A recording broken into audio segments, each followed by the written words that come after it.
Hello everyone, welcome to fresh learning academy. जैसा कि आपको स्लाइड से ही दिख रहा है कि ये वीडियो है complete guide for group discussion. Group discussion में क्या करना चाहिए, क्या नहीं, कैसे ग्रुप डिस्कशन के बारे में आप प्रिपेयर करेंगे और कौन से ऐसे टिप्स हैं जिनका रखना है आपको ख्याल। तो ये वीडियो की शुरुआत करते हैं और उसके पहले आपको मैं बता दूं कि ये वीडियोस कई पार्ट्स में आपके सामने आने वाले हैं। तो चलिए शुरुआत करते हैं फर्स्ट पार्ट की, जिसमें हम जानेंगे कि आखिर ग्रुप डिस्कशन क्या होता है। आज के वीडियो में हम जानेंगे कि ग्रुप डिस्कशन क्या होता है, ग्रुप डिस्कशन के बेसिक्स क्या होते हैं और कौन सी वो मैजिकल टेक्निक है जिसकी हेल्प से आप जीडी को यानी कि ग्रुप डिस्कशन को इजीली क्लियर कर सकते हैं। तो चलिए नेक्स्ट स्लाइड पर और देखते हैं कि ग्रुप डिस्कशन क्या होता है। तो चलिए जान लेते हैं कि आखिर ग्रुप डिस्कशन है क्या। ग्रुप डिस्कशन में पार्टिसिपेंट को एक टॉपिक दिया जाता है और एक निर्धारित टाइम स्लॉट दिया जाता है जहां पर एक टॉपिक पर उनको अपने विचार व्यक्त करने होते हैं। ग्रुप डिस्कशन एक फॉर्मल राउंड होता है जो कि पैनलिस्ट के द्वारा मॉडरेट किया जाता है। ग्रुप डिस्कशन एक टूल है जो कंपनी यूज करती है ये जानने के लिए, ये समझने के लिए कि जिस कैंडिडेट को वो हायर करने वाली है उसकी कम्युनिकेशन स्किल कैसी है, उसकी एनालिटिकल स्किल कैसी है, वो प्रॉब्लम सॉल्वर है, वो टीम में परफॉर्म कर सकता है कि नहीं। तो कुछ ऐसे स्किल्स हैं जिनको गेज करने के लिए ग्रुप डिस्कशन का सहारा लिया जाता है। ग्रुप डिस्कशन तभी आप फेस करते हैं जब आप कहीं एडमिशन लेने जा रहे हो, किसी बड़े एमबीए कॉलेज में अगर आप एडमिशन लेने जा रहे हो। कई बार आप जब किसी जॉब के लिए जा रहे होते हैं तो ग्रुप डिस्कशन एक राउंड होता है जो कि एक बहुत इंपॉर्टेंट रोल प्ले करता है कि आप ग्रुप डिस्कशन को क्लियर करने के बाद पीआई राउंड तक कैसे पहुंचेंगे। आखिर ग्रुप डिस्कशन क्यों किया जाता है और ये कैसे हेल्पफुल है आपके लिए। तो जानिए कि ग्रुप डिस्कशन जो होता है ये आपको एक अपॉर्चुनिटी, एक चांस प्रोवाइड करता है आपकी आवाज को रेज करने के लिए या फिर अपनी बातों को सभी के सामने रखने के लिए। यहाँ पर आप अपनी शाइनेस को भूलकर आपके जो भी ओपिनियंस हैं इनको आप वॉइस आउट कर सकते हैं। पार्टिसिपेंट को एक प्लेटफॉर्म मिलता है जहां पर उनको जो भी नॉलेज है एक पर्टिकुलर टॉपिक के ऊपर, उनको जो भी आइडियाज और ओपिनियंस एक्सचेंज करना है ग्रुप के मेंबर्स के विद इन, इसलिए जीडी बहुत ही हेल्पफुल होता है। आखिर ग्रुप डिस्कशन कैसे वर्क करता है या फिर ग्रुप डिस्कशन में क्या चीजें होती हैं। तो ग्रुप डिस्कशन नॉर्मली 8 से 10 कैंडिडेट्स के बीच में होता है, उनका एक ग्रुप फॉर्म किया जाता है। वहां पर ग्रुप को एक स्पेसिफिक सिचुएशन को एनालाइज करने के लिए, डिस्कस करने के लिए एक लिमिटेड टाइम दिया जाता है जहां पर उनको एक पर्टिकुलर टॉपिक के बारे में अपनी राय रखनी होती है। यहाँ पर कई बार केस स्टडीज भी दी जाती है जहां पर एक पर्टिकुलर प्रॉब्लम का सॉल्यूशन क्या होगा इसके बारे में भी आपसे पूछा जा सकता है। जो भी आपको टॉपिक मिलता है उसको एक लिमिटेड टाइम फ्रेम में आपको उसको हैंडल करना पड़ता है। जब ये सारा ग्रुप डिस्कशन हो रहा होता है तो एक पैनल होता है जो सारी प्रोसीडिंग्स को इवैल्यूएट करता है, ऑब्जर्व करता है, सारे मेंबर्स पे ध्यान रखता है कि आखिर ग्रुप डिस्कशन सही तरीके से हो रहा है कि नहीं। So let us start from the very basic. जब भी आप किसी ग्रुप डिस्कशन में शामिल हो रहे हैं तो आपको पता होना चाहिए कि ऑब्जेक्टिव क्या है। A good definition of objective could be कि आप जब ग्रुप डिस्कशन में पार्टिसिपेट कर रहे हैं तो आपको नोटिस किया जा रहा है कि नहीं, आप मीनिंगफुल कंट्रीब्यूशन दे पा रहे हो ग्रुप डिस्कशन में कि नहीं। तो जो फर्स्ट इम्प्लीकेशन होता है वो ये होता है कि you should be noticed by the panel. Merely making a meaningful contribution and helping the group arrive at a consensus is not enough। तो इसके लिए बहुत जरूरी है कि आप मीनिंगफुल कंट्रीब्यूशन करें और नोटिस्ड आप हो, जिससे कि आपको जो भी पैनल मेंबर है वो आपको नोटिस कर पाए आपके कंट्रीब्यूशन को। ग्रुप डिस्कशन के गाइडलाइंस क्या होते हैं। तो जैसा कि आपको पहली स्लाइड में बता दिया है कि ऑब्जेक्टिव डिफाइंड होना चाहिए और आपको एक फ्रूटफुल कंट्रीब्यूशन देना है ग्रुप डिस्कशन के दौरान। सभी के पास एक्टिव पार्टिसिपेशन बहुत जरूरी है। ये जीडी की गाइडलाइंस होती है, आपको डरना नहीं है बिल्कुल भी अपने विचारों को व्यक्त करने में। और कम से कम 2 से 3 बार आपके जो भी वैल्यूएबल आपके ओपिनियंस हैं, इंसर्शंस हैं, वो जरूर आपको देना चाहिए। ग्रुप डिस्कशन में आपके एटिकेट्स बहुत ज्यादा मायने रखते हैं। वर्बल के साथ साथ नॉन वर्बल जेस्चर्स का एक बहुत इंपॉर्टेंट रोल होता है जब आप किसी भी ग्रुप डिस्कशन में बैठते हैं। तो आइए देखते हैं कुछ ऐसे मेन एटिकेट्स के बारे में जो बहुत ज्यादा जरूरी हैं ग्रुप डिस्कशन के दौरान। So look at the speaker while listening. जब भी कोई बात कर रहा होता है ग्रुप डिस्कशन के दौरान, उसको आप एज अ एक्टिव लिसनर जरूर सुने। Not while you are listening. जब भी आप उसकी बात को सुन रहे हैं तो ये बताने के लिए, ये जताने के लिए कि आप उसकी बात सुन रहे हैं, सामने वाले की बात आप तक पहुंच रही है, नॉडिंग करना यानी कि आप अपने सर को हाँ कह के नॉड कर सकते हैं। एक प्रॉपर आई कांटेक्ट का होना बहुत जरूरी है जब आप बात कर रहे हैं। Proper hand gestures also plays a very important role. आपको अपने हाथों से टेबल पे आवाज नहीं करनी है, आपको अपने हाथों को बहुत ज्यादा उसके मूवमेंट्स को नहीं करना है। एक मॉडिफाइड, एक डिग्निफाइड जो हैंड जेस्चर है वो सूटेबल होता है ग्रुप डिस्कशन के दौरान। आपको स्लाउच नहीं करना है। बहुत सारे स्टूडेंट्स की ऐसी आदत होती है कि वो चेयर पर बैठते हैं, या तो वो हिलते डुलते रहते हैं, या पेंसिल को लेकर या पेन को लेकर कभी उससे कुछ खेलते हैं, कान के पास पेंसिल्स को लाते हैं। तो ये सारी चीजें अ बिग नो नो है। आपको एकदम सही तरीके से बॉडी पोस्चर को स्ट्रेट रखकर बैठना है, और ऐसा दिखना चाहिए कि आप इन्वॉल्व हैं डिस्कशन के दौरान। आपके जो फीट होते हैं, आपके जो पाँव होते हैं, वो आप एकदम जमा कर रख सकते हैं। ग्राउंडेड होना चाहिए आपके फीट, ना कि आप उसको एयर में कहीं पे भी आप अपने पाँव को हिला रहे हैं। ये बिल्कुल भी अच्छा नहीं लगता है। ग्रुप डिस्कशन के दौरान आपको किसी भी आर्ग्यूमेंट्स या डिबेट में नहीं जाना है, क्योंकि देखिए ये डिस्कशन है, ये डिबेट कतई नहीं है। तो डिस्कशन में आपको आर्ग्यूमेंट्स नहीं करने हैं। कुछ रूल्स का पालन करना बहुत जरूरी होता है। So there are different sets of rule which you have to adhere during GD या फिर ग्रुप डिस्कशन के दौरान।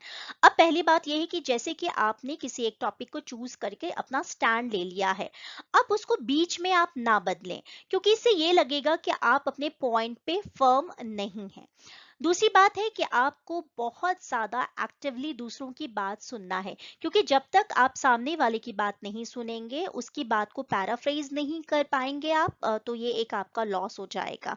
आपको फिश मार्केट क्रिएट नहीं करना है, आपको ऐसे शोरगुल नहीं मचाना है, क्योंकि डिस्कशन में आपको किसी एक पॉइंट के ऊपर डिस्कस करना है।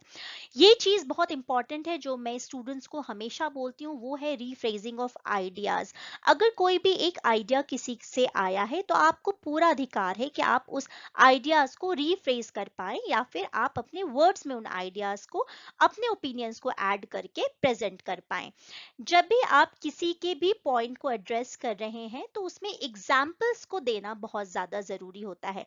आप किसी भी एक टॉपिक पे जब डिस्कशन हो रहा है, उसी के इर्द गिर्द वही टॉपिक को बार बार रिपीट ना करें, और उसको मोनाटोनस ना बनाएं। ग्रुप डिस्कशन को आपको कोशिश करनी चाहिए कि आप हर बार कुछ नए पॉइंट्स को, कुछ नए ऑब्जर्वेशन को डेराइव कर पाए।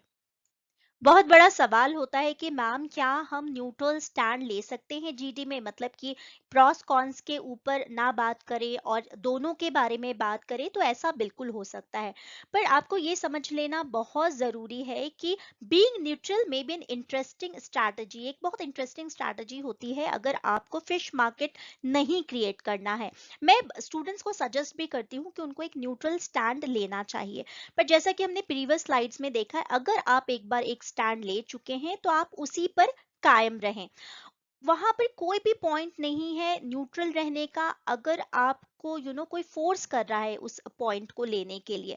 अनदर फैक्ट ये है कि अगर सही गलत के बीच में आप डिस्टिंक्शन नहीं करेंगे, और क्या गुड चॉइसेस हैं, क्या एविल चॉइसेस हैं, और अगर आप अपने कंफर्ट जोन से बाहर नहीं आएंगे, तो न्यूट्रल स्टैंड को लेने का कोई मतलब नहीं है। क्योंकि ग्रुप डिस्कशन में आपको अपने ओपिनियंस को वॉइस आउट करना है, सारे मेंबर्स के बीच में आपके ओपिनियंस को रखना है। तो ग्रुप डिस्कशन को आप समझ सकते हो एक एग्जांपल से कि ग्रुप डिस्कशन एक डेमोक्रेसी की जैसे होता है।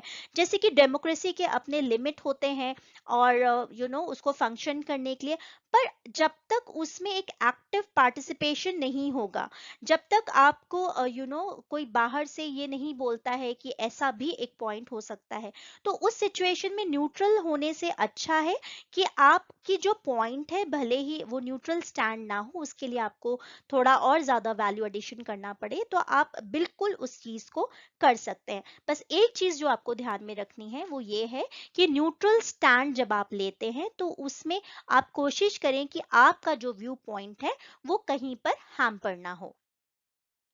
जीडी के लिए कुछ थॉट जनरेशन मेथड होते हैं, जैसे कि कई बार ऐसा होता है कि आप ब्लैंक हो जाते हैं, आपको किसी एक टॉपिक के बारे में पता ही नहीं होता है, तो आप कैसे जीडी को हैंडल करेंगे, ये प्रॉब्लम बहुत सारे स्टूडेंट्स के साथ होती है। तो हम बात करेंगे एक थॉट जनरेशन मेथड को। तो पहला जो थॉट जनरेशन मेथड है उसको हम कहते हैं PRE, और जो दूसरा है वो है मास्टरपीसेस। चलिए देखते हैं कि क्या होते हैं ये थॉट जनरेशन मेथड। प्री यानी कि PRE जो एक थॉट जनरेशन मेथड है, इसमें आपको क्या करना होता है, जैसे कि आपको कोई टॉपिक दे दिया गया है, अब आपको आइडियाज नहीं आ रहे हैं, तो आप उसको पॉइंटर्स बना के अपने आइडियाज को प्रेजेंट कर सकते हैं। कोई टॉपिक है उसके बारे में आप रीजंस दे सकते हैं, उसमें एग्जाम्पल कोट कर सकते हैं। मान लीजिए कोई टॉपिक है, बहुत सिंपल सा हम टॉपिक का एग्जाम्पल लेते हैं, love marriage versus arrange marriage. अब आप अपनी पॉइंट रख रहे हो अगर कि लव मैरिज इज गुड, तो उसके लिए आपको रीजंस देना चाहिए, उसके लिए आप एग्जाम्पल्स ऐड कर सकते हो। तो अगर आप इन पॉइंट्स को और रीजंस को और एग्जाम्पल्स को ऐड अप करोगे तो आपको कई सारे और थॉट जनरेट होंगे। इस स्लाइड को चलिए समझ लेते हैं। तो ग्रुप डिस्कशन में जब आपको कुछ भी सूझ नहीं रहा होता है और आपको कंटेंट जनरेट करना होता है, तो आप थॉट जनरेशन मेथड का यूज कर सकते हैं। यहाँ पर मैं 3 मेथड्स को आपको समझा रही हूँ। वो है KWA जिसका मतलब होता है कीवर्ड अप्रोच, एक है VAP जिसका मतलब होता है view point of affected parties, और तीसरा है स्पेल्ट। यहाँ पर स्पेल्ट का मतलब होता है socio cultural, political, economic, legal, technological. तो सबसे पहले शुरुआत करते हैं KWA से। तो in this approach you have to look at the topic word by word, and in this you have to take each keyword और phrase of the topic and see what it means. यहाँ पर आपको हर एक word को clarify करना है। मान लीजिए एक टॉपिक है excessive exposure of female in advertising should be band. अब यहाँ पर हम 3 वर्ड्स को उठा रहे हैं, इसको हम बोलेंगे की वर्ड अप्रोच। यहाँ पर हम जो वर्ड्स ले रहे हैं वो है एक्सेसिव एक्सपोजर, एडवर्टाइजिंग और बैंड। अब एक्सेसिव से मतलब क्या समझते हैं आप कि what is excessive, how it could be excessive, how you will define it should be adequate, या फिर how does it affect the viewers. Advertising word से हम समझ सकते हैं कि types of advertisement, what is the purpose of advertising, what is effective advertising, and in what kind or in what form of advertisement females are getting affected. Ban word को यहाँ पर हम ऐसे ले सकते हैं कि is it possible to ban and implement that ban, will that ban be effective. इस तरीके से हर एक वर्ड को उठाकर आपको खुद ही उससे रिलेटेड क्वेश्चन फ्रेम करना है। जब आप ऐसा करने लगेंगे तो आपके दिमाग में खुद आइडियाज आने लगेंगे। अब टॉपिक अगर है कि excessive exposure of female in advertising should be ban, तो आप इस पूरे टॉपिक को इन वर्ड्स को ध्यान में रखकर एनालाइज कर सकते हो। ये बहुत ईजी हो जाएगा आपके लिए। तो आप इसमें कई सारी चीजें बता सकते हो कि एक्सेसिव एक्सपोजर हो रहा है फीमेल का, एडवर्टाइजिंग में कैसे हो रहा है, क्या उसको बैन करना पॉसिबल है, और अगर बैन हो जाता है तो क्या इसको लॉन्ग टर्म के लिए किया जा सकता है। इस तरीके से बहुत सारे आपको आइडियाज जनरेट हो जाएंगे आपके दिमाग में। दूसरा है VAP, इसको हम बोलते हैं view point of affected parties. तो यहाँ पर if you consider all the people और parties who are likely to be affected by the topic, viewers, readers, parents, children, companies जिनका प्रोडक्ट एडवर्टाइज किया जा रहा है, या एडवर्टाइजिंग एजेंसीज जैसे कि मीडिया, टीवी, न्यूज़पेपर, कौन से पीपल एक्सपोज करते हैं इस फीमेल को एडवर्टाइजिंग में, इन सब के बारे में आपको पता चल जाएगा। तो जब आप इस टॉपिक के ऊपर अगर आप ग्रुप डिस्कशन करने को मिलता है तो हर एक का क्या व्यू पॉइंट हो सकता है? एज अ पेरेंट आपका क्या व्यू रहेगा कि एडवर्टाइजिंग जहाँ पे फीमेल को पोर्ट्रे करते हैं वो बैन होना चाहिए कि नहीं होना चाहिए?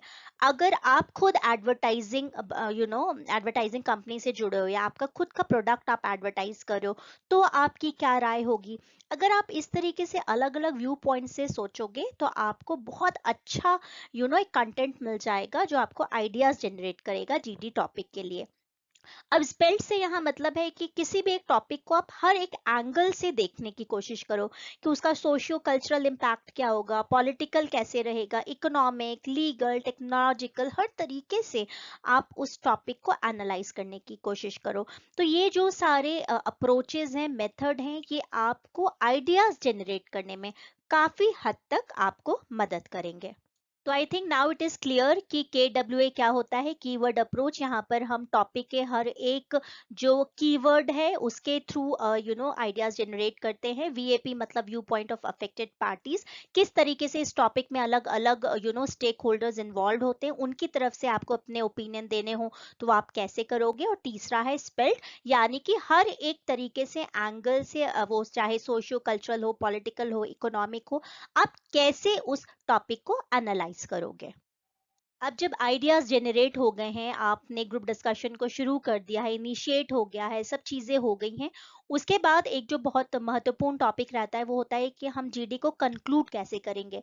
तो आज के वीडियो में मैं ये चर्चा आपसे नहीं करने वाली हूँ, क्योंकि आपको पहले जो आज हमने वीडियोस में बात की है कि आपको किस तरीके से अप्रोचेस के थ्रू आइडियाज जनरेट करना है, पहले आप उसको प्रैक्टिकल वे में करके देखिए। उसके बाद आने वाली वीडियो में हम बात करेंगे कि हम जीडी को कैसे कंक्लूड कर सकते हैं।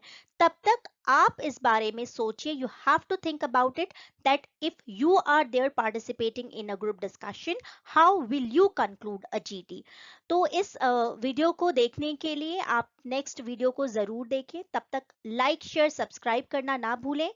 Keep learning and keep be with Fresh Learning Academy, a place where learning never stops. Till then, take good care of yourself. Bye bye.